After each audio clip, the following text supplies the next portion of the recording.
শাইতানির রাজিম। সবার প্রতি সালাম ও আসসালামু আলাইকুম।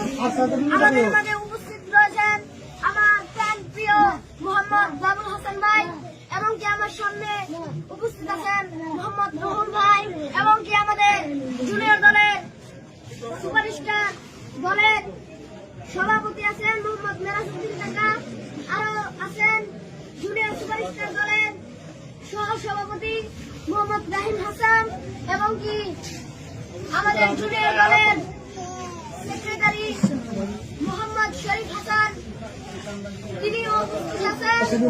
আমি কিছু সংক্ষিপ্ত কথা বলবো, তাই বলি আমার ভাই ও বন্ধুগণ, আমরা বিগত 17 বছর যাবৎ অত্যাচার করেছি, ঠিক কিনা বেঠি?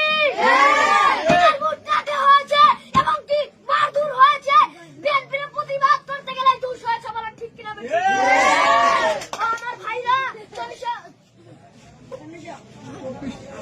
24-এর গণঅভ্যুত্থানের ছাত্র ভাইদের, শহীদের, আবু সাঈদের রক্তের বিনিময়ে, মুগ্ধ ভাইয়ের রক্তের বিনিময়ে আমরা এই সবুজ বাংলাদেশকে আবার ফিরে পেয়েছি, বলেন ঠিক কিনা বেঠি?